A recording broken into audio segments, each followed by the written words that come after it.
Good evening or good morning, whatever time we are now listening. It's a great joy once again, dear brothers and sisters, to come together online for our last message on the Passion Week.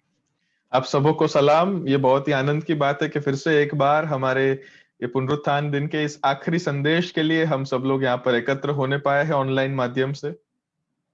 God has enabled us to listen to all these messages, which has been a blessing to all of us. परमेश्वर ने हमें ये काबिलियत दी है, हमें ये क्षमता दी है, हमें ये मन दिया कि हम इन सब संदेशों को सुन पाए और इससे हम सब आशीषित हुए हैं। We have seen the power of a Christian in all the topics that we have dealt in the last week. और पिछले सप्ताह में हमने जितने भी संदेशों को सुना, हर एक सब संदेश के अंदर हमने एक मसीह व्यक्ति के सामर्थ्यों के बारे में देखा। And we are going to see the power of resurrection today. और आज हम पुनरुत्थान के सामर्थ्य के बारे में देखने वाले हैं। And this is one act that really proved that Jesus is God. और ये एक ऐसा कार्य है जो सचमुच में ये साबिती देता है कि यीशु मसीह परमेश्वर है। And Easter has another title also. और ये जो ईस्टर है, पुनरुत्थान दिन है, इसका एक और शीर्षक है।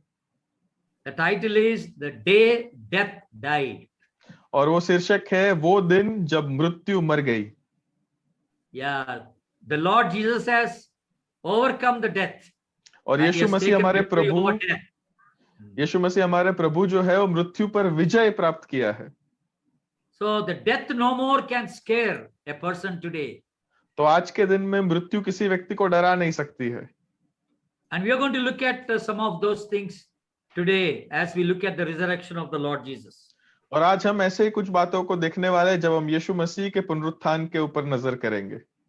And once again, I am very grateful to the Dauntless Pulpit and the team members, especially Brother Joel Christian, for lovingly inviting me during this week to share God's word with all of you. और फिर से एक बार मैं dauntless pulpit के इस माध्यम का धन्यवाद करना चाहता हूँ, भाषांतरकर्ता का वह धन्यवाद करना चाहता हूँ जिन्होंने मुझे न्योता दिया कि इस पवित्र सप्ताह के दरमियान मैं प्रभु का वचन आपके मध्य में ला सकूं। I deeply appreciate their commitment and dedication in bringing a sound doctrine to the Christendom of this age. और आज के समय के इस मसीह समुदाय के अंदर जो सही सिद्धांतों का जो शिक्षण ये माध्यम ला पा रहा है, इसलिए मैं सचमुच में उनका परमेश्वर का धन्यवाद करता हूँ। I understand Brother Joel is a young pastor and his team are very committed to this task. मैं समझता हूँ कि हम सभी युवान लोग एकत्र होके इस टीम को बना रहे हैं और ये कार्य कर रहे हैं। And may God's richest blessings will be upon their efforts. And I believe that in the days to come, their efforts will establish God's kingdom upon this earth. और उनके सभी परिश्रमों के लिए मैं धन्यवाद करना चाहता हूँ। मेरी प्रार्थना है कि इन परिश्रमों के द्वारा प्रभु का राज्य इस समय में आएगा। For our meditation for today, let's turn our Bibles to 1 Corinthians chapter 15. और आज के हमारे इस मनन के लिए पहला कोरिन्थियों उसका 15वां अध्याय हम खोलना चाहते हैं। And we will read verses from 35 to 44. और हम 35 से लेकर 44 पद तक हम पढ़ने वाले हैं। I request Brother Joel to read it. यहाँ पे प्रभु का वचन इस प्रकार लिखा है, पहला कोरिन्थियों 15वां अध्याय 35 से 44। अब कोई यह कहेगा, मुर्दे किस रीति से जी उठते हैं और किस देह के साथ आते हैं? हे निर्बुद्धि, जो कुछ तू बोता है जब तक वह न मरे जिलाया नहीं जाता, और जो तू बोता है यह वह देह नहीं जो उत्पन्न होने वाली है, परंतु केवल दाना है, चाहे गेहूं का चाहे कोई और अनाज का। परंतु परमेश्वर अपनी इच्छा के अनुसार उसको देह देता है और हर एक बीज को उसकी विशेष देह। सब शरीर एक समान नहीं, परंतु मनुष्य का शरीर और है, पशुओं का शरीर और है, पक्षियों का शरीर और है, मछलियों का शरीर और है। स्वर्गीय देह है और पार्थिव देह भी है, परंतु स्वर्गीय देहों का तेज और है और पार्थिव देहों का और। सूर्य का तेज और है, चांद का तेज और है, और तारागणों का तेज और है। क्योंकि एक तारे से दूसरे तारे के तेज में भी अंतर है। मुर्दों का जी उठना भी ऐसा ही है। शरीर नाशवान दशा में बोया जाता है और अविनाशी रूप में जी उठता है। वह अनादर के साथ बोया जाता है और तेज के साथ जी उठता है। निर्बलता के साथ बोया जाता है और सामर्थ्य के साथ जी उठता है। स्वाभाविक देह बोई जाती है और आत्मिक देह जी उठती है, जबकि स्वाभाविक देह है जो आत्मिक देह भी है। We have seen on a Good Friday, Jesus is making a very challenging statement. हमने भले शुक्रवार के दिन देखा था कि यीशु मसीह बहुत ही चुनौती सभर एक वाक्य को बोलते हैं। What was the statement? वो वाक्य क्या था? He said, I am giving my life on my own. उन्होंने कहा था, मैं मेरा प्राण खुद दे रहा हूं। I have authority to give it and I have authority to take it back. मुझे अधिकार है कि मैं उसे दूं और मुझे अधिकार है कि मैं उसे वापस ले लूं। So on a Good Friday, we have seen how Jesus voluntarily gave his life to all of us. तो भले शुक्रवार के दिन हमने देखा किस प्रकार स्वैच्छिक रीति से यीशु मसीह ने हमारे लिए अपना प्राण दे दिया। And I also told you, people wanted to kill him, but they were not able to kill him. और मैंने आपको यह भी बताया था कि लोग चाहते थे कि वे उसे मार दे, उसका खून कर दे, परंतु लोग ऐसा नहीं कर पाए थे। Even before they killed, he gave his life to all of us. वो उसका खून कर पाए उससे पहले ही स्वैच्छिक रीति से उन्होंने अपना प्राण हमारे लिए दे दिया। So that's once again proves that he came to give his life on his own. तो ये फिर से एक बार ये सबूत देता है कि वो अपने आप स्वेच्छा से हमारी अपना खुद का प्राण हमारे लिए देने के लिए आए।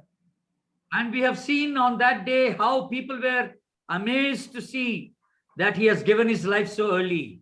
और हम लोग उस दिन भी देखा था कि लोग बहुत ही चौंक गए थे कि इतना जल्दी ये आत्मा ने प्राण शरीर को कैसे छोड़ दिया है। The way that he has given his life, in the same manner, he is now challenging, saying that I will take it back again. और जिस तरह से जिस अधिकार से उन्होंने अपना प्राण को दिया था, फिर से एक बार वो चुनौती देते हैं कि मैं वो प्राण वापस ले लूंगा। But before we look at the way that he came out of the grave, there is one thing that we need to see what the chief priest and the Pharisees did. और हम इससे पहले कि देखें किस प्रकार यीशु मसीह उस कब्र में से बाहर आए, उसके पहले ये प्रमुख याजक या प्रधान याजकों ने क्या किया, फरीसियों ने क्या किया, वो हमें देखने की आवश्यकता है। They went to the king Pilate. और वो वहां के जो मुख्य पिलात थे, पिलातुस के पास गए वे। In Matthew's Gospel, chapter 27, verses 62 and 63 says, they went and made a complaint to Pilate. और वहां पर मत्ती 27 और 62 और 63 में लिखा है कि उन्होंने पिलातुस के पास जाकर एक शिकायत की। They said, we remember something this deceiver has told us when he was alive. उसने कहा, हे स्वामी, हमें स्मरण है उस भरमाने वाले ने अपने जीते जी क्या कहा था। And Pilate asked them, what did he say? और पिलातुस ने पूछा, क्या कहा था उसने? They said, he told us that he's going to raise up from the dead after the third day, on the third और day. उसने उन लोगों ने कहा कि यीशु मसीह ने इस प्रकार कहा था कि मैं 3 दिन के बाद वापस जी उठूंगा मृत्यु में से। So they said, we are very scared that he would come out of the grave. और उन्होंने कहा, हमें बहुत डर लग रहा है अगर वो उस कब्र में से यदि जिंदा वापस बाहर आया तो। What do you think Pilate told them? आपको क्या लगता है पिलातुस ने उनको क्या कहा होगा? All the time when he was alive, you were grumbling that he was alive and you wanted to kill him. और जब तक वो जिंदा था आप लोग कुड़कुड़ा रहे थे, आप कह रहे थे कि उसको मर जाना चाहिए।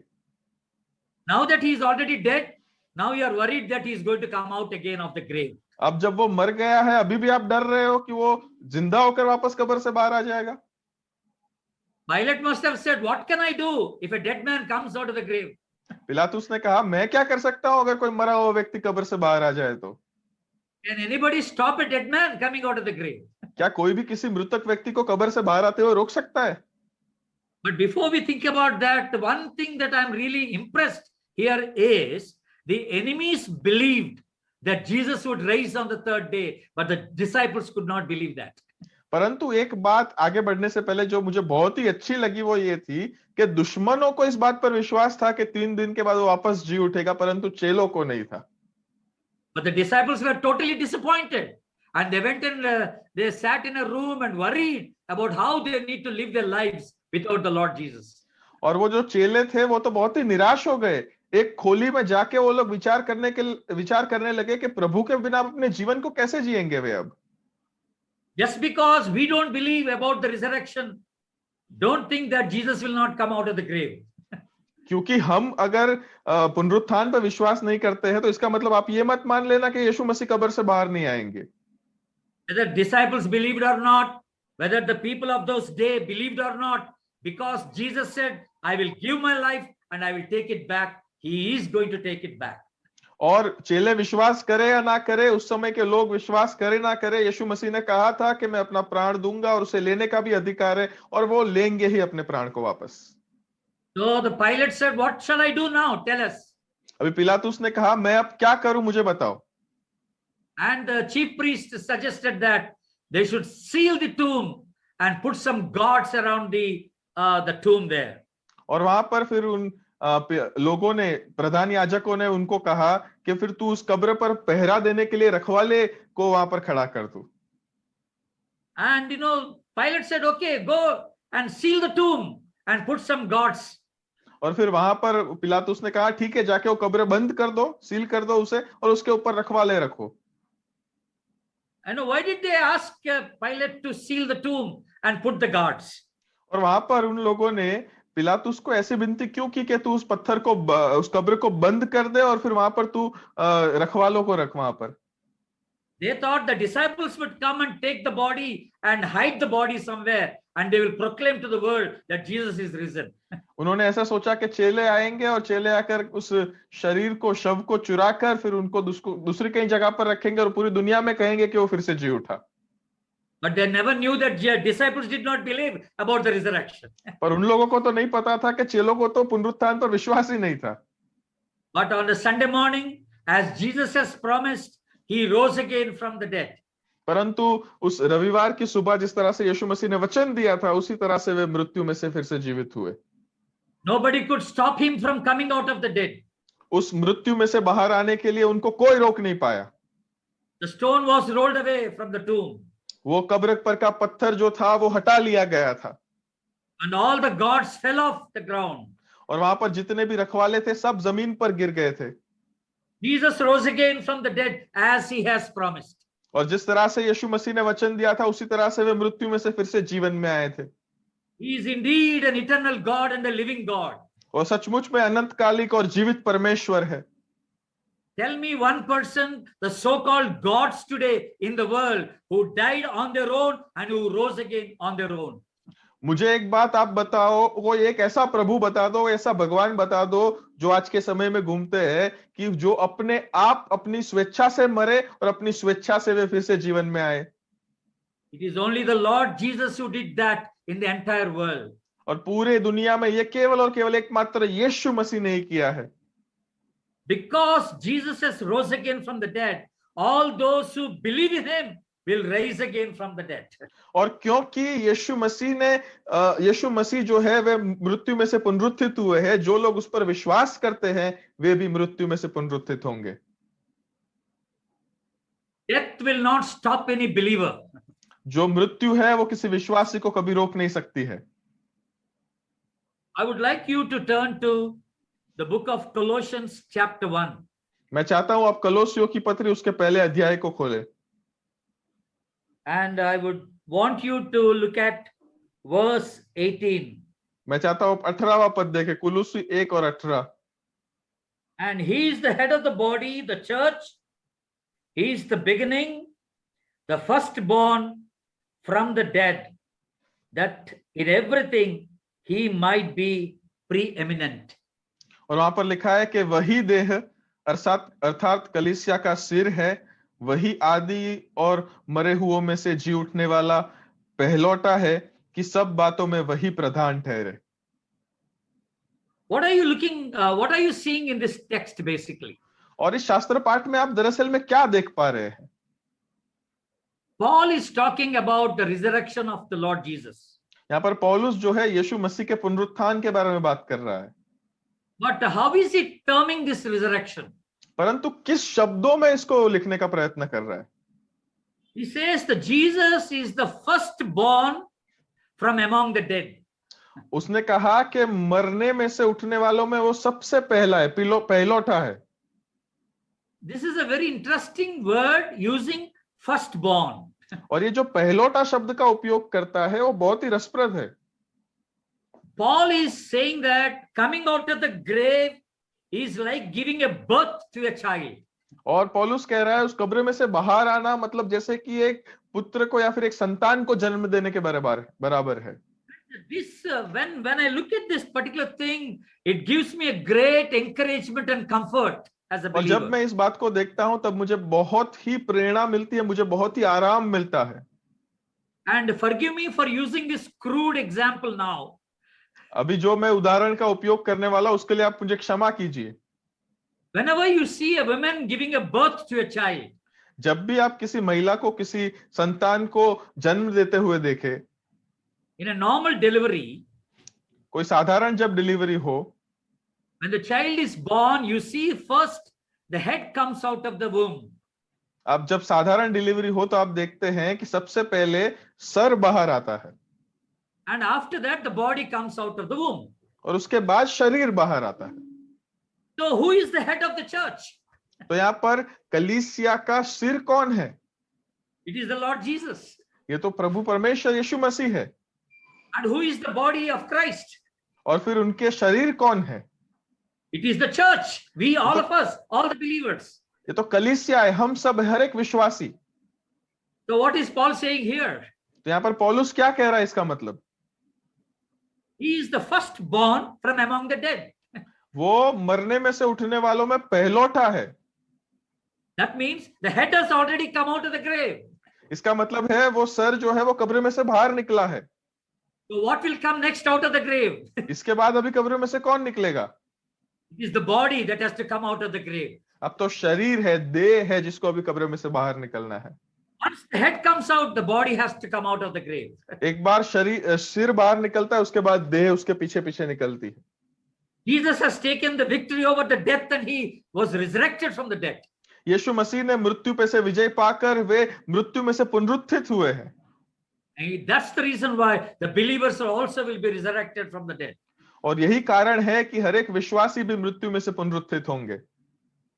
But then the Bible says there is a order of resurrection.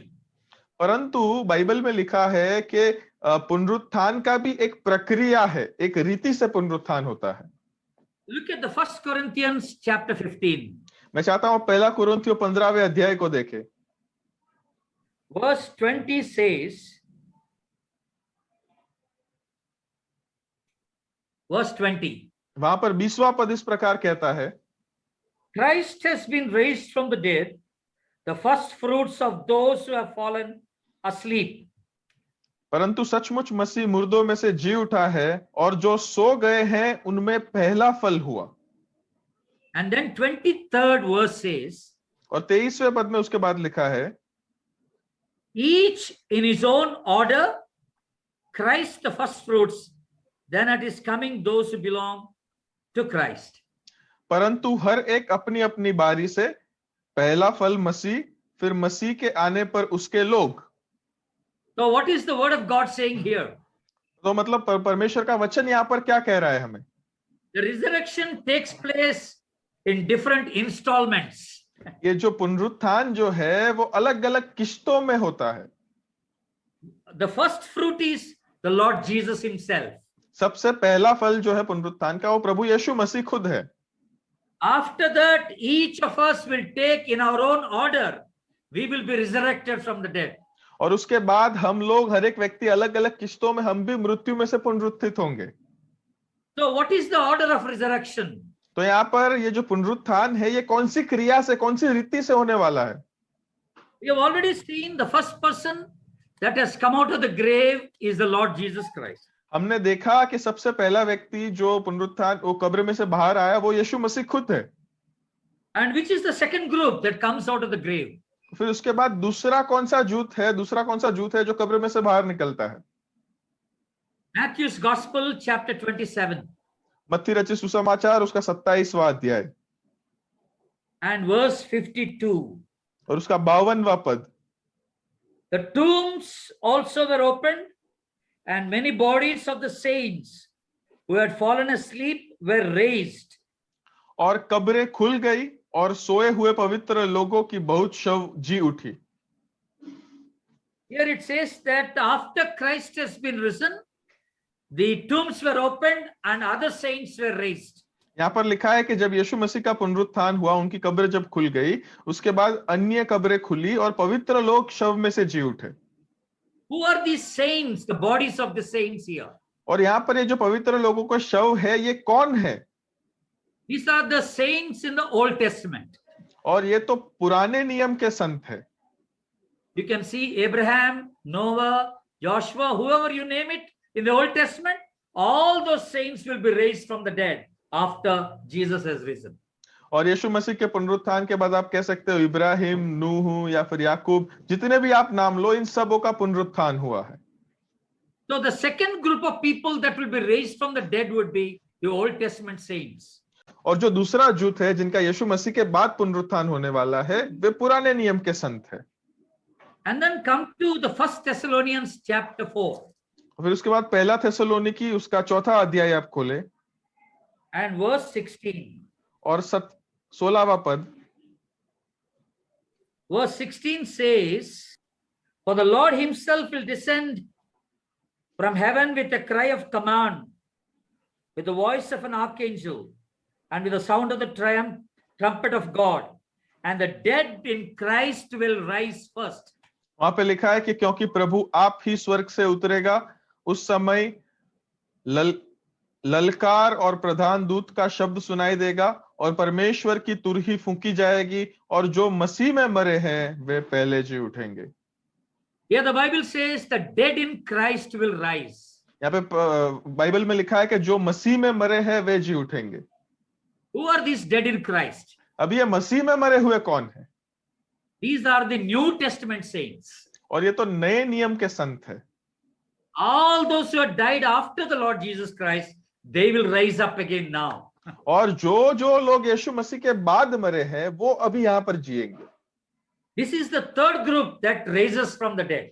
ये तीसरा जुट है जो मृत्यु में से पुनरुत्थान में होते हैं। And now turn to the Revelation chapter 6. और अभी आप प्रकाशित वाक्य के 6वें अध्याय को खोले Verses 9 to 11. और 9 से 11 पद को हम पढ़ेंगे। उसमें We see that a very good picture is given about the souls who have been slain for the word of God. और ये बहुत ही अच्छा चित्र दिया गया है ऐसे आत्माओं के लिए जिनको पवित्र प्रभु के वचनों के लिए जिनको अपनी बलि देनी पड़ी थी। And who are these people? The saints are mentioned here. और यहाँ पर जो संतों का वर्णन किया गया है ये कौन है? These are the martyrs of the 7 years of tribulation period. और ये तो 7 महाविपत्ति काल के समय में जो शहीद हुए हैं उनकी बात यहाँ पर की गई है। When the coming of the Lord Jesus is there, those who accept him will be taken away by the Lord. अभी जो लोगों ने यीशु मसीह को स्वीकारा है, अपने जीवन में ग्रहण किया है, ये समय के बाद उनको ऊपर ले लिया जाएगा। In the second coming they will be taken up. और दूसरे आगमन के समय उनको वापस ऊपर ले लिया जाएगा। And those who are left behind will have 7 years of tribulation. और जो लोग छूट जाएंगे नीचे, उनके लिए 7 सालों का महाविपत्ति काल आएगा। And during that period, some of them will understand that they made a mistake and they have followed the Antichrist and they turned towards the Christ during that time. और उस समय में कुछ लोगों को शायद ये समझ आएगा कि उन लोगों ने मसीह विरोधक का साथ दिया है, उन्होंने अविश्वास दिखाया है और उस समय वे विश्वास में आएंगे। And they will not listen to the Antichrist during that the second part of the tribulation period, which is the 3.5 years. और फिर जो 7 साल में जो दूसरा 3.5 साल का जो दूसरा भाग है, उस समय में वे मसीह विरोधक का नहीं सुनेंगे। So they had to go through a lot of persecution. तो उस समय उन लोगों को बहुत ही सताव उठाना पड़ेगा, दुख उठाना पड़ेगा। And many will be martyred for Christ during that time. और उस समय बहुत सारे लोग मसीह के लिए शहीद हो जाएंगे। And that's the group that will raise up in the fourth group. और वो जूथ है जो पुनरुत्थान, यीशु मसीह के पुनरुत्थान के बाद चौथा जूथ है जो पुनरुत्थान पाएगा।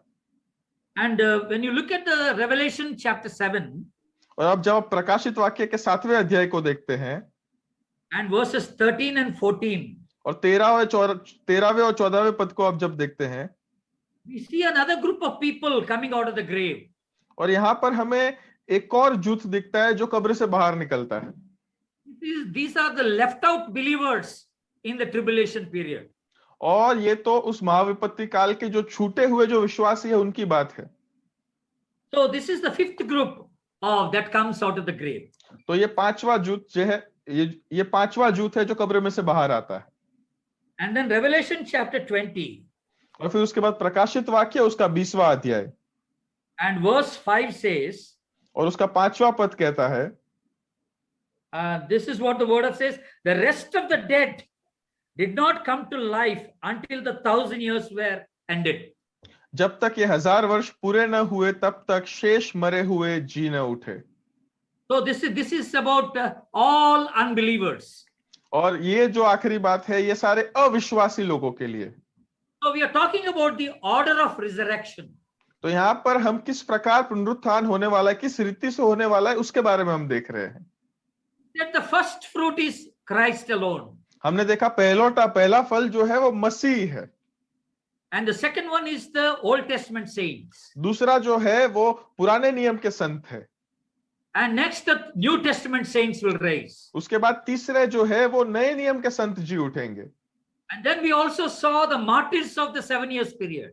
और फिर हमने उसके बाद देखा 7 साल के महाविपत्ति काल के समय के जो शहीद है वे जी उठेंगे। And left out the believers during the tribulation period. और उसके बाद जो छूटे हुए रह गए जो विश्वासी है उन लोगों की बारी आएगी। And finally we have seen all the unbelievers will be raised from the dead. और अंतिम पड़ाव में हमने देखा कि हर एक अविश्वासी लोग जो है वे भी फिर जी उठेंगे। Because the Lord Jesus has taken victory from the dead, everybody will come out of the grave. क्योंकि यीशु मसीह ने उस मृत्यु पर विजय प्राप्त किया है, हासिल किया है, इसलिए हर एक व्यक्ति उस कब्र से बाहर आएगा। Death is not end of a man's life. एक मनुष्य जीवन का मृत्यु अंत नहीं है। It is only an entrance to the eternal life. और ये तो अनंत कालिक जीवन के लिए एक प्रवेश द्वार है। It is for a believer an entrance to eternal life with heaven, with God in heaven. और एक विश्वासी व्यक्ति के लिए मृत्यु जो है वो स्वर्ग में परमेश्वर के साथ के जीवन में एक प्रवेश द्वार है। It is for the unbelievers an entrance to the eternity in hell. और ये अविश्वासी व्यक्ति के लिए ये अनंत कालिक नरक का प्रवेश द्वार है। The Bible says in Hebrew chapter 9 verse 27. और हिब्रानियों की पत्री 9वें पद और 27वें पद बाइबल कहती है, Everybody will die and after that there will be judgment. और हर एक व्यक्ति जब मरेगा उसके बाद न्याय का समय आएगा। What a wonderful thing that we are looking at it now. और कितनी अद्भुत बात है जिस पर अभी हम देख रहे हैं। Please turn to John's Gospel chapter 5. आप यूहन्ना रचित सुसमाचार के 5वें अध्याय को खोले हमारे साथ। And verse 28. और उसके 28वें पद को हम देखेंगे। And also verse 29. 28 और 29। Do not marvel at this, for an hour is coming when all who are in the tombs will hear his voice and come out, those who have done good to the resurrection of life, and those who have done evil to the resurrection of judgment. वहां पर लिखा है, इससे अचंबा मत हो, क्योंकि वह समय आता है कि जितने कब्रों में हैं उसका शब्द सुनकर निकलेंगे। जिन्होंने भलाई की है वे जीवन के पुनरुत्थान के लिए जी उठेंगे, और जिन्होंने बुराई की है वे दंड के पुनरुत्थान के लिए जी उठेंगे। What does the Bible say here? प्रभु का वचन यहाँ पे हमें क्या कह रहा है? Resurrection is for sure for everybody. पुनरुत्थान हर एक व्यक्ति के लिए निश्चित है। And the Bible says that there will be day when the dead will hear the voice of the man, Son of Man, and they will come out of the graves. और वचन कहता है कि एक ऐसा दिन आएगा जब परमेश्वर के पुत्र का आवाज सुनकर मरे हुए भी कब्र में से बाहर निकलेंगे। And just to prove that, Jesus came to the tomb of Lazarus. और इसी बात को साबित करने के लिए यीशु मसीह खुद लाजर की कब्र के पास आए। What did Jesus do at Lazarus' tomb? और लाजर की कब्र पर जाकर यीशु मसीह ने क्या किया? Jesus said, Lazarus, come out. यीशु मसीह ने कहा, ले लाजर तू बाहर आ। Who came out of the tomb? और उस कब्र में से फिर कौन बाहर आया? It is Lazarus who came out of the tomb. और लाजर स्वयं उस कब्र में से बाहर आया। We are very grateful because that day, among the tombs, luckily there was only one fellow with the name Lazarus. और ये बहुत ही अच्छी सौभाग्य वाली बात है कि उस समय उन कब्रों में शायद एक ही व्यक्ति था जिसका नाम लाजर था। If there are 2-3 Lazaruses, all the Lazaruses would have come out of the grave. अगर 2-3 लाजर होते थे तो सारे के सारे लाजरस बाहर आते थे। Such is the power of the Son of Man. और परमेश्वर के पुत्र की सामर्थ्य ऐसी है। And the Bible says the dead will hear the voice of the Son of Man and come out of the dead. और प्रभु का वचन कहता है कि मरे हुए भी यीशु मसीह परमेश्वर के पुत्र की आवाज सुनकर वो कब्र में से बाहर निकलेंगे। And very carefully the Lord spoke that day. और बहुत ही सावधानी के साथ उस दिन प्रभु ने बोला। Jesus did not say, "Oh, dead man, come out of the grave." यीशु मसीह ने ऐसे नहीं कहा है, मृतक मनुष्य तू बाहर आ कब्र से। If he had said that, who would have come out of the grave? अगर उसने ऐसा बोला होता था तो कौन बाहर आता था? It was not Lazarus alone. वहां पर लाजर अकेला नहीं था। It would be all the dead come out and coming out of the grave. और वो तो सारे मृतक व्यक्ति उस कब्र में से बाहर आते थे। Just to prove that one day all the dead will come to life, the Lord has to prove it here at the grave of the Lazarus. और इस बात को साबित करने के लिए कि यीशु मसीह की आवाज से हर एक मरे हुए कब्र में से बाहर आएंगे, यीशु मसीह खुद उस लाजर की कब्र के पास जाता है और उसे बाहर लाता है।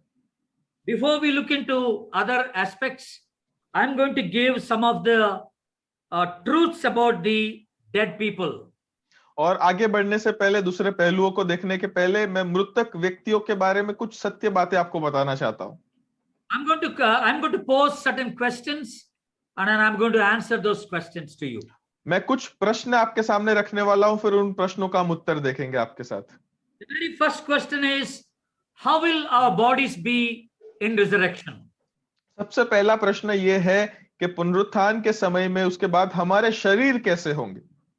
And the Bible very, very clearly talks about that. और बाइबल जो है बहुत ही स्पष्ट रीति से हमें समझ देती है उसके बारे में।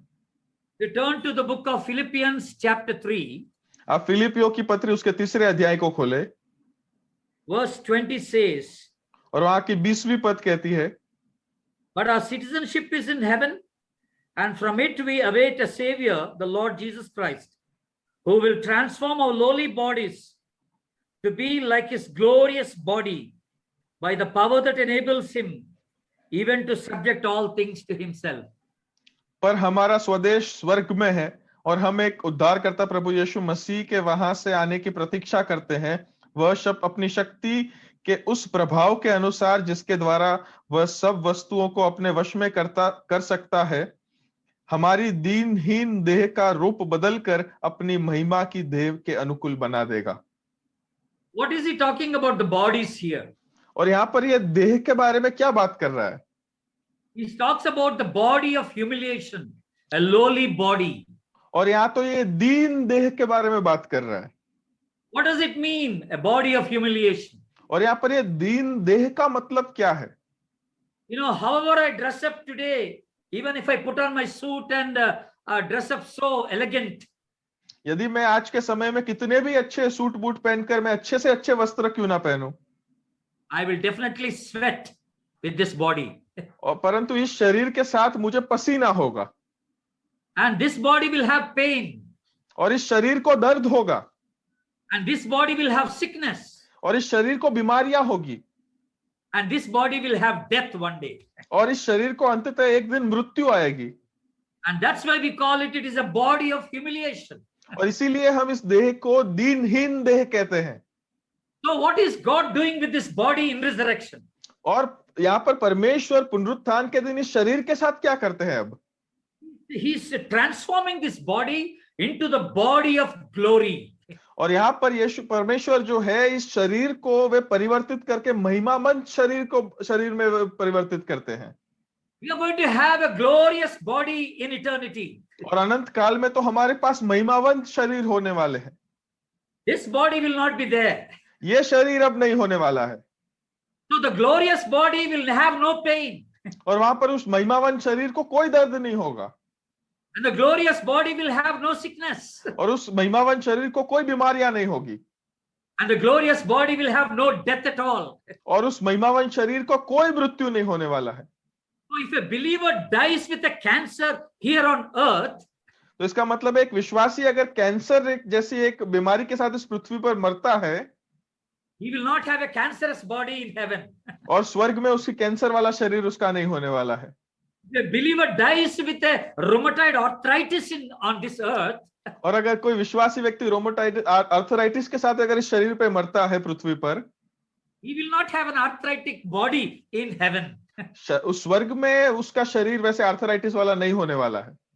Praise the Lord. We are going to have a glorious body in the प्रभु की heavenly. स्तुति हो, उस स्वर्ग के अंदर हमारे पास महिमावंत शरीर होने वाले हैं। So we are least bothered about what happens to this body here on earth today. तो इसीलिए इस पृथ्वी पर हमारे देह के साथ कुछ भी हो जाए उसकी हमें कोई चिंता करने की आवश्यकता नहीं है। As a believer, you need not worry about any sickness that is coming to this body here on earth. इस एक विश्वासी होने के नाते इस पृथ्वी पर इस शरीर को कोई भी बीमारी क्यों ना आए, आपको चिंता करने की आवश्यकता नहीं है। The sickness, the pain, all these are temporary here. और ये जो दर्द है, जो दुख है, ये बीमारी है, तो यहाँ पर क्षणिक है। My mother was a very prayerful lady. मेरी माता जो थे वो बहुत ही प्रार्थनामय थे। And she died with a paralysis. और वे एक लकवे के साथ मरे। She was never healed when she was here on earth. और जब वे पृथ्वी पर थे वे कभी चंगे नहीं हुए। She died as a believer. She died with paralysis. वे जब एक विश्वासी के तौर पे जब वे मरे, वो एक लकवे के साथ, शरीर के लकवे के साथ वे मरे। But in heaven, she will not be with the paralysis. परंतु स्वर्ग में वो उस लकवे के साथ नहीं होंगे। And she will have a glorious body there. और वहां पर उनके पास एक महिमावंत शरीर होगा। So whenever people talk about healing, you need not worry whether you are healed or not healed. और जब भी लोग चंगाई के बारे में बात करें, तब आपको चिंता करने की आवश्यकता नहीं है कि आप चंगे हुए हैं या नहीं हुए हैं। As long as you are a believer, you need to rejoice in the Lord because one day you are going to have a glorious body in heaven. जब तक आप एक विश्वासी हैं, आपको परमेश्वर में आनंद बनाने की आवश्यकता है, क्योंकि आप एक दिन आएगा जब आपके पास स्वर्ग में महिमावंत शरीर होगा। You can pray for healing. That's not wrong. आप चंगाई के लिए प्रार्थना कर सकते हैं, उसमें कुछ गलत नहीं है। But don't worry if you even not healed. परंतु चिंता मत कीजिए यदि आपको चंगाई ना मिले तो भी, Because there you are not going to have this sickness in heaven. क्योंकि स्वर्ग में वहां पर आपको ऐसी कोई बीमारी नहीं होने वाली है।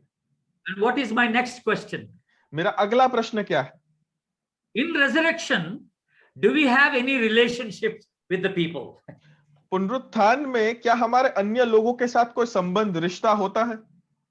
What will be our relationship with our loved ones, with our family members in heaven?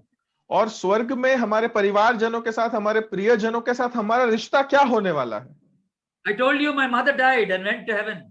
मैंने आपको बताया कि मेरी जो माता है वे मरी और वे स्वर्ग में गई। What happens to my relationship with her when I go to heaven? जब मैं स्वर्ग में जाता हूं तो मेरा उनके साथ क्या रिश्ता होता है? Whenever I see her in heaven, do I still call her mummy? क्या जब मैं उनको स्वर्ग में वहां पर ऊपर देखता हूं तो क्या ऊपर जाके भी मैं उनको मम्मी कहता हूं? This is a very important question, isn't it? ये बहुत ही महत्वपूर्ण प्रश्न है हमारे लिए। We can recognize people in heaven, no हम doubt लोगों about को it. पहचान सकते हैं स्वर्ग में, How do we know that? परंतु ये हम कैसे जानते हैं? Because already Jesus has given us an illustration on that. क्योंकि यीशु मसीह ने स्वयं उसके लिए हमारे सामने एक दृष्टांत रखा है। He talked about a rich man and a Lazarus. उन्होंने उस अमीर व्यक्ति और लाजरस के बारे में हमें बताया है। Both of them died. दोनों मरे। Lazarus went and sat at the bosom of Abraham.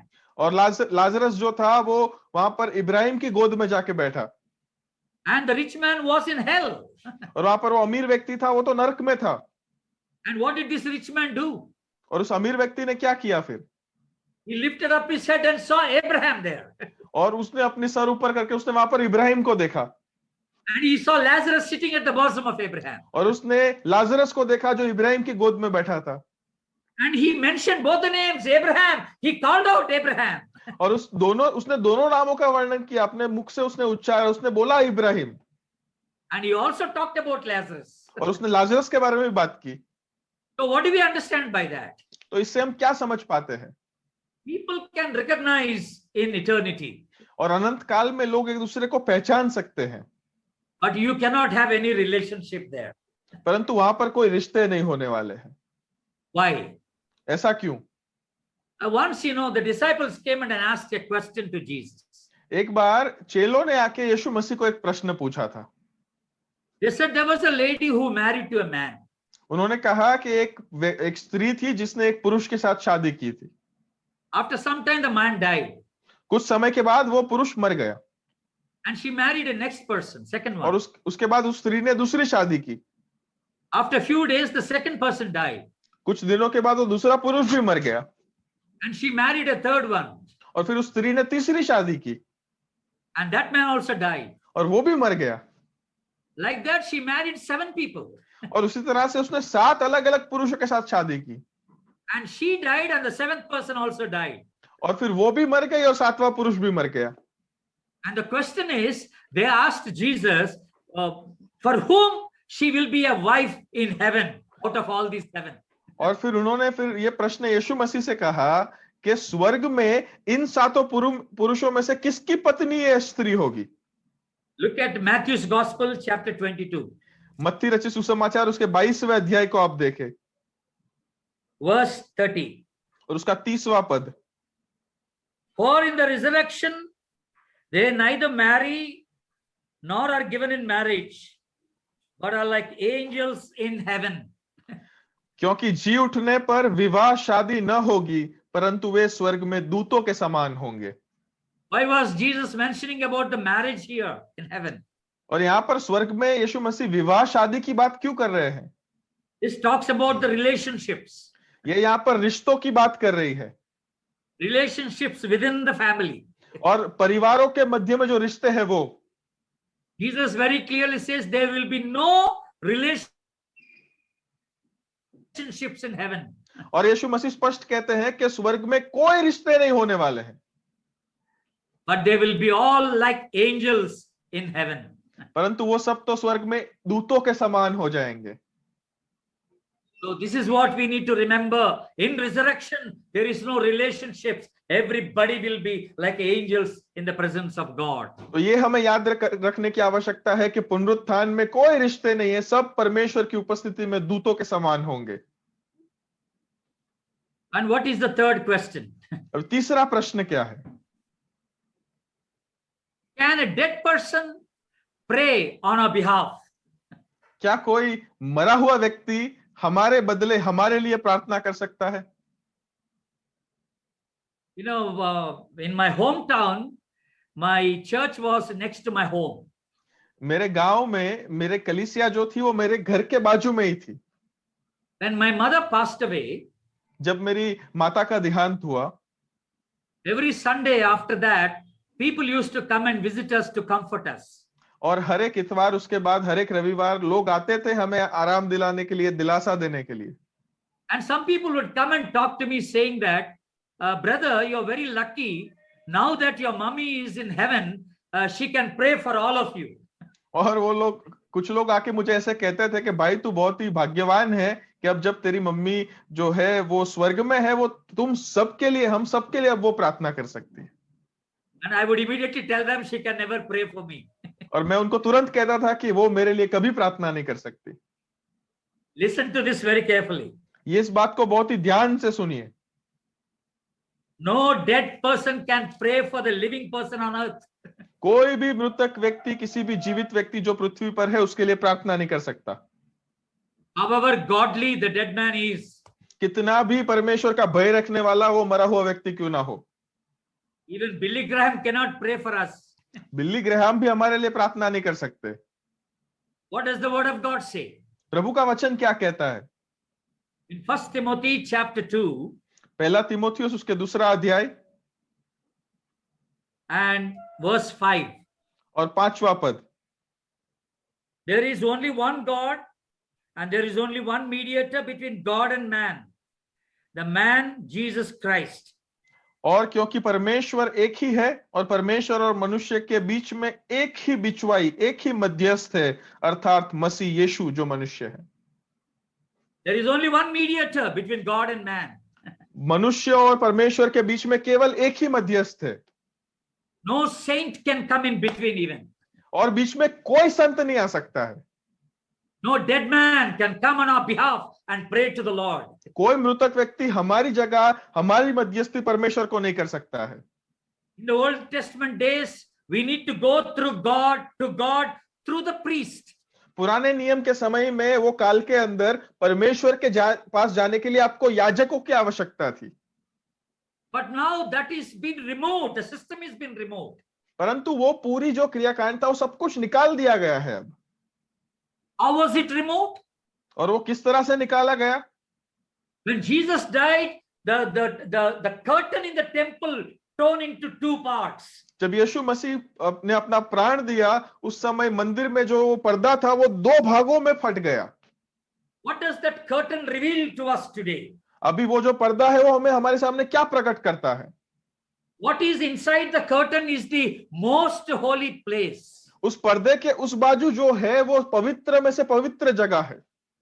The high priest would go there once in a year and pray on behalf of the people inside that most holy place. और उस पवित्र में से पवित्र जगह में साल में एक बार केवल प्रधान याजक जाएगा और हम सबों के लिए, सारे लोगों के लिए वो मध्यस्थी करेगा। And Hebrew 9:7 says he will make an atonement on our behalf in that most holy place. और हिब्रू 9 में लिखा है, 9 और 7 में, कि वो हमारी जगह, हमारे बदले एक यज्ञ वहां पर करेगा। And even he will make an atonement for his own self. और वहां पर उसको तो अपने खुद के लिए, अपने खुद के पापों के लिए भी वहां पर यज्ञ करना पड़ता था। But when the high priest, the most high priest, the Lord Jesus Christ died on the cross, he has died for everybody once for all, making an atonement for everybody. परंतु जब सबसे मुख्य प्रमुख प्रधान याजक यीशु मसीह उस क्रूस पर मरे, तब एक ही बार में हम सबके पापों के लिए वहां पर बलिदान कर दिया गया, यज्ञ चढ़ाया गया। And the door is open to the presence of God because of the death of the Lord Jesus Christ. और परमेश्वर यीशु मसीह के मृत्यु के कारण प्रभु के साथ की जो दरवाजा है वो खुला है उनके पास जाने के लिए अभी। That's why the curtain in the temple torn into half. और इसीलिए उस मंदिर का जो पर्दा था वो दो भागों में फट गया। What does that reveal there? इसका मतलब क्या है अभी? It is not only the priest that can go there, but anybody can enter into the presence of God. अब केवल कोई याजक या फिर प्रधान याजक ही अंदर नहीं जाएगा, परंतु हर कोई जो चाहे वो परमेश्वर की उपस्थिति में जा सकता है। There is a way made to the presence of God because of the shed blood of the Lord Jesus Christ. अब यीशु मसीह के बहाए हुए उस रक्त के कारण परमेश्वर की उपस्थिति में एक रास्ता जाने के लिए बनाया गया है। And there is no mediator to approach God so far. अभी परमेश्वर के पास जाने के लिए हमें और कोई मध्यस्थ, मनुष्य के मध्यस्थ की जरूरत नहीं है। In Hebrew chapter 8 and verse 6 says, और हिब्रू 8 और 6 में लिखा है, it says that it is Christ has obtained a ministry that is as much more excellent than the old as the covenant. He mediates is better since it is enacted on better promises. पर उन याजकों से बढ़कर सेवा यीशु को मिली, क्योंकि वह और भी उत्तम वाचा का मध्यस्थ ठहरा, जो और उत्तम प्रतिज्ञाओं के सहारे बांधी गई थी। In the 9th chapter verse 15 says he is the mediator of the new covenant. और 9वें अध्याय के 15वें पद में लिखा है कि वो नई वाचा का मध्यस्थ है। And even in the 12th chapter verse 24 says the same thing. और 12वें अध्याय के 24वें पद में भी इसी बात को लिखा गया है। So Jesus has become the mediator to God. और यहाँ पर यीशु मसीह खुद हमारे लिए परमेश्वर के साथ के मध्यस्थ बने हैं। No saint can intercede on our behalf. कोई संत हमारे लिए मध्यस्थी नहीं कर सकता है। No Catholic priest can intercede on our behalf. कोई कैथोलिक याजक हमारे लिए कोई मध्यस्थी नहीं कर सकता है। And no dead person can intercede on our behalf. और कोई मृतक व्यक्ति हमारे लिए हमारे बदले मध्यस्थी नहीं कर सकता है। Even now, Jesus, after resurrection, he is there at the Father, interceding for all of us. और अभी भी परमेश्वर यीशु मसीह मृत्यु में से जीने के बाद अभी हमारे लिए वे परमेश्वर को मध्यस्थी कर रहे हैं। Jesus is the only mediator. यीशु मसीह एकमात्र मध्यस्थ है। That's why whenever we pray in the name of the Lord Jesus Christ. और इसीलिए जब भी हम प्रार्थना करते हैं, हम हमारे प्रभु यीशु मसीह के नाम में प्रार्थना करते हैं। And we approach God through the Lord Jesus Christ. और हम परमेश्वर के पास यीशु मसीह के द्वारा जाते हैं। And what is the next question? और अगला प्रश्न क्या है अभी हमारा? Can a dead person become a demon? क्या कोई मृतक व्यक्ति कभी भूत बन सकता है? You know, today we see a lot of people talking about demon possession, right? आज के समय में बहुत सारे लोग जो है भूत लगे हुए लोगों के बारे में बात करते हैं। And many God servants are taken away by that. और बहुत सारे प्रभु के सेवक जो है वो भी उसमें बहक जाते हैं। And I have seen many of the God servants holding the hair of the demon possessed person and asking the person, tell us who you are, tell us who you are. And all. और बहुत सारे ऐसे प्रभु के सेवकों को हमने देखा है जो सचमुच में लोगों की बाल पकड़कर नोच नोच कर पूछते हैं, बता तू कौन है, बता तू कौन है। And where did you come from? They'll ask. तू कहां से आया है? And suddenly the demon possessed person says a dead man's name. और फिर वो जो भूत लगा हो जो व्यक्ति वो एकदम से कोई मृतक व्यक्ति का नाम लेता है। And the servant of God says that fellow who died has come into this man. और फिर वो प्रभु का सेवक कहेगा वो जो मर गया था वो इसमें अभी आ गया है। And this is absolutely rubbish. और ये तो एकदम बकवास है। Bible doesn't say that a dead man will become a demon. Bible कभी नहीं कहती है कि एक मरा हुआ व्यक्ति भूत बनेगा। You know, because you need to understand this. Satan is called the father of lies. आपको ये बात समझने की आवश्यकता है कि शैतान को झूठों का बाप कहा गया है। It is the Lucifer that is there in the person already. और वो तो लूसीफर है जो उस व्यक्ति में है। It is not the dead man's spirit. कोई मरे हुए व्यक्ति की आत्मा नहीं है। But the Lucifer never says it is me. परंतु लूसीफर कभी नहीं कहता ये मैं हूं। But he will misguide the servants of God. परंतु वो तो प्रभु के सेवकों को भटकाने का प्रयत्न करेगा। And that's why, you know, he says some dead man's name. और Lucifer इसीलिए says वो that. किसी मरे हुए व्यक्ति का नाम लेता है। And poor this servant of God keep calling the dead man's name and say, leave this person, leave this person. और ये बेचारे हमारे प्रभु के सेवक उस मरे हुए व्यक्ति का नाम ले लेकर कहते हैं इसको छोड़ दे, निकल जाए इधर से। Actually, that person is not there at all. परंतु क्योंकि वो तो उस आत्मा का वहां पर कोई उपस्थिति ही नहीं है। It was the lie of a Satan. और ये तो शैतान का एक झूठ था। And it is misguiding. Satan is misguiding all the servants of God. और शैतान जो है हर एक प्रभु के सेवकों को भटकाने का काम करता है। And there is a place mentioned for the unbelievers who are dead. और जो अविश्वासी लोग जो मृत्यु पाते हैं उन लोगों के लिए एक जगह है जो लिखी गई है। Until the day of the judgment, they will be placed there. और न्याय के दिन तक उन लोगों को वहां पर रखा जाएगा। And there is a place called paradise arranged for the dead believers. और हर एक मृतक विश्वासी के लिए पारादेश नामक एक जगह नियुक्त की गई है। No dead spirit will come to the earth and possess in a person. कोई मरी हुई आत्मा कभी जिंदा व्यक्ति में आकर उसको काबू में नहीं कर सकती है। It is the Lucifer that is there in that person. ये लूसीफर है जो उस व्यक्ति में उपस्थित है उस समय। And one more thing I want to tell you. और एक और बात मैं आपको आज बताना चाहता हूं। Jesus never touched a demon possessed person. यीशु मसीह ने कभी किसी भूत लगे हुए व्यक्ति को स्पर्श नहीं किया। He stood at a distance and commanded the spirit. और वो एक अंतर पर खड़े रहकर उन्होंने उस आत्मा को उन्होंने धमकाया। He rebuked and the spirit left the person. उन्होंने धमकाया, डांटा और वो आत्मा उस व्यक्ति को छोड़कर गई। Jesus never hold the hair of a dead man, of a evil possessed man. और यीशु मसीह ने कभी किसी भूत लगे हुए व्यक्ति के बाल पकड़कर नहीं खींचे। He never forced the person to leave. और उन्होंने कभी जबरदस्ती नहीं की कि छोड़ उसको छोड़। Please, servants of God, don't do that. प्रभु के सेवकों, मेरे प्यारों, आप ऐसे मत करो। If you have the spirit of God in you, you can command the devil will leave that person. यदि प्रभु का आत्मा आपके अंदर वास करता है तो आप प्रभु उस शैतान को आप आज्ञा दीजिए और वो उसको छोड़ के चला जाएगा। Jesus only touched a sick person, यीशु मसीह ने केवल बीमार व्यक्तियों को स्पर्श किया, but he never touched a demon possessed परंतु person. कभी किसी भूत लगे हुए व्यक्ति को उन्होंने स्पर्श नहीं किया। So these are the few of the truths that we need to know about resurrection. तो पुनरुत्थान के विषय में ये कुछ सच्चाइयां हैं जो हमें जानने की आवश्यकता है। In resurrection, we are going to have a glorious body. उस पुनरुत्थान में हमारे पास महिमावंत शरीर होने वाले हैं। In resurrection, we will have no relationships. We will be like angels. और उस पुनरुत्थान में हमारे कोई रिश्ते नहीं होंगे, हम दूतों के समान होंगे। In resurrection, no dead person can pray on our behalf. पुनरुत्थान में ये सत्य है कि कोई मृतक व्यक्ति हमारे लिए मध्यस्थी नहीं कर सकता है। You yourself have to pray for your own self. अपने आप के लिए आपको खुद को प्रार्थना करनी पड़ेगी। It is not wrong to ask a pastor to pray for you. ये गलत नहीं है यदि आप किसी पासवान को अपने लिए प्रार्थना करने के लिए कहते हैं, But it is wrong to think that only when pastor prays, God will listen to yours. परंतु गलत ये है कि अगर आप ऐसे सोचे कि केवल और केवल यदि पासवान प्रार्थना करेगा तो ही परमेश्वर सुनेगा। And don't think that only pastor can go to God on behalf of you. ऐसा मत सोचिए कि केवल और केवल पासवान आपकी जगह आपके बदले परमेश्वर के पास जा सकता है।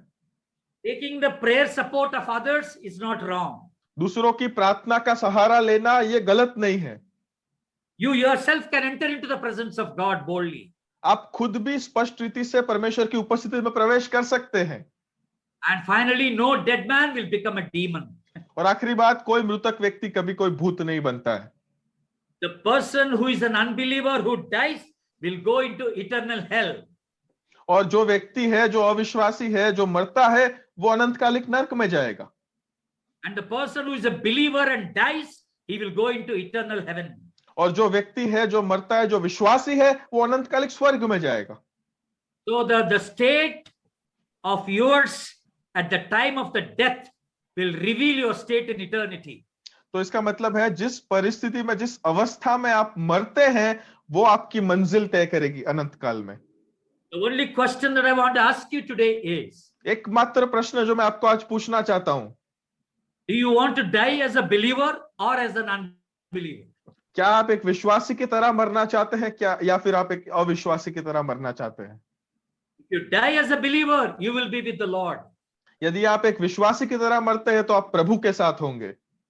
If you die as an unbeliever, you will be in hell. यदि आप अविश्वासी की तरह मरते हैं तो आप नरक में होंगे।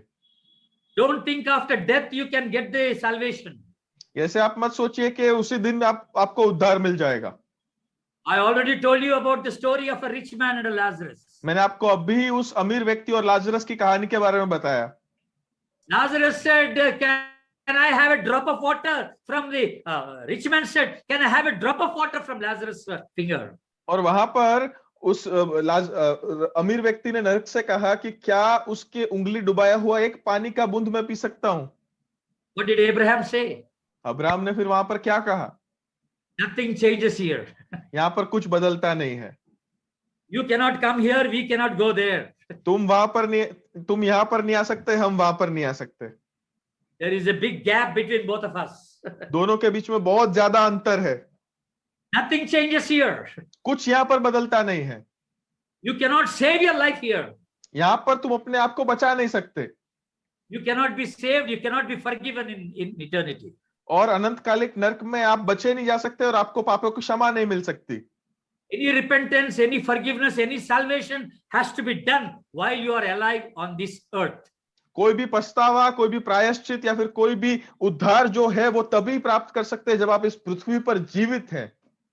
God is giving you opportunities after opportunities to change your life. परमेश्वर आपको अवसर पर अवसर प्रदान करते जा रहे हैं कि आप अपने जीवन को परिवर्तित करें। Don't take these opportunities lightly. और इन अवसरों को आप हल्के में मत गिनिए। Take the opportunities and avail it to you. उन अवसरों को अपने जीवन में लेकर आप अपने ग्रहण कीजिए उसको। Because one day you will find that there will be no more opportunities for your life. क्योंकि एक दिन आपको ये पता चलेगा कि आपके जीवन के लिए अभी कोई अवसर बचा नहीं है। What that state would be a state, a very dangerous state that day. और वो अवस्था तो बहुत ही भयजनक, भयंकर अवस्था होगी उस दिन। So this is a lovely opportunity from God to all of us again, once again. तो आज ये फिर से एक बार ये बहुत ही प्यार भरी ऐसा अवसर है जो परमेश्वर के द्वारा हमें मिला है। Let me tell you something. मुझे आपको ये बात बताने दो, If you are unbeliever today, यदि आप आज एक अविश्वासी है and if you are still alive and listening to this sermon, और अभी भी आज जिंदा है और यदि आप इस संदेश को सुन रहे हैं, it is the grace of God. ये परमेश्वर का अनुग्रह है। Remember, God loves you. That's why you're still alive. यदि याद रखिए कि परमेश्वर आपसे प्रेम करता है और इसीलिए आप अभी भी जिंदा है। He is giving you one more opportunity to turn your life and turn towards Him.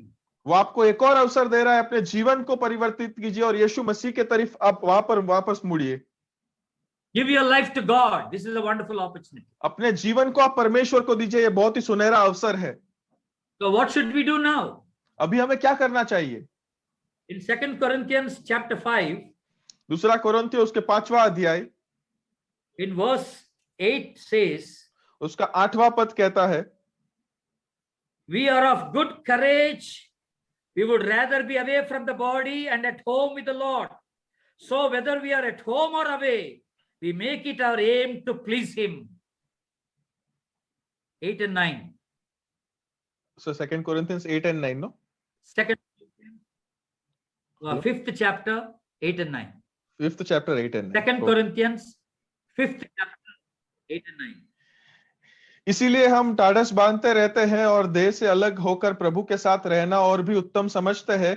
इस कारण हमारे मन की उमंग यह है कि चाहे साथ रहे चाहे अलग रहे, पर हम इसे भाते रहे। Here it says that whether we are at home or away from this body.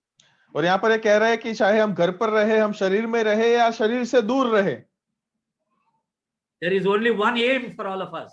हम सबों के लिए केवल एक ध्येय है, That is to please Him. और वो तो उसको प्रसन्न करना है। We need to live lives pleasing unto God.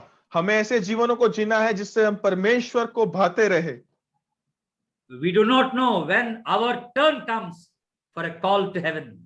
हमें नहीं पता है हमारी बारी कब आएगी उस स्वर्ग के बुलावे के लिए। And what is the second thing that we can do? और दूसरी कौन सी बात है जो हम कर सकते हैं? The same chapter, verse 15. और उसी अध्याय में 15वां पद देखिए आप। We need to live for not ourselves, for the one who died and rose again for us. हमें अपने आप के लिए नहीं परंतु उसके लिए जीना है जो हमारे लिए मरा और जी उठा। And what is the third thing that we can do? और तीसरी कौन सी बात है जो हम कर सकते हैं? The 1 John chapter 3, verses 2 and 3. पहला यूहन्ना 3 अध्याय और 2 और 3 पद। We need to keep our lives holy. हमें अपने जीवनों को पवित्र रखने की आवश्यकता है। We have a hope. One day we are going to be with the Lord. एक आशा है हमारे पास कि एक दिन हम प्रभु के साथ होंगे। We have a hope that one day the Lord is going to come and take us. और एक आशा है हमारे पास कि एक दिन प्रभु आएगा और हमें ले जाएगा। All those who have this hope should keep themselves pure as the Lord is been pure.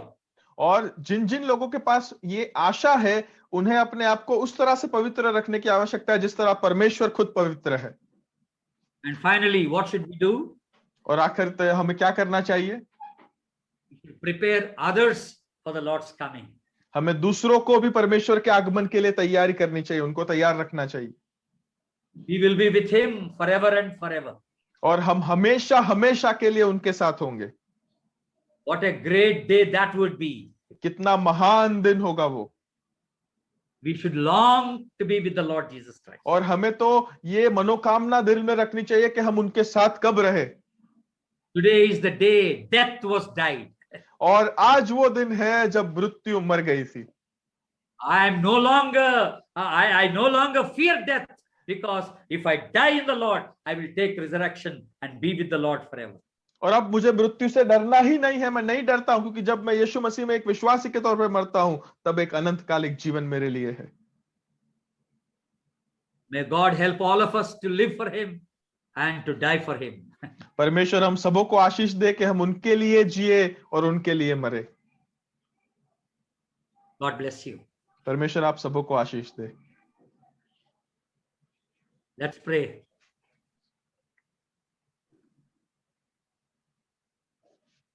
Lord, our Heavenly Father, we thank you for this blessed time that you've given to us during this week.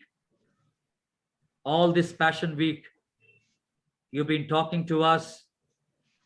You've been cautioning us, warning us, rebuking us, admonishing us, comforting us, strengthening us through your word. We are so grateful, Lord, for your word that really strengthens us, builds us. And we want to thank you, Lord, for speaking to us.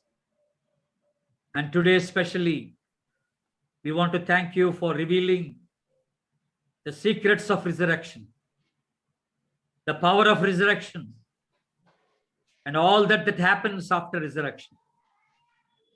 We know that one day we are going to live with you if we die with you, Lord, here. So I pray for all those who are listening to this message. I pray that you would intervene in their lives. You will speak to them. You would convict them. You would help them to surrender their lives to you, Lord. I pray that none of them who are listening to this message will perish, but will have eternal life with you when they die. We commit the entire team that is working towards this ministry, especially the Dauntless Pulpit team. We pray for a young pastor, Brother Joel, and all the team members that are behind him. Pray that you would bless them, use them mightily for the extension of your kingdom. Fill them with your Holy Spirit. Make them a blessing for many. We give you all glory and honor. In Jesus' precious name we pray. Amen. Amen.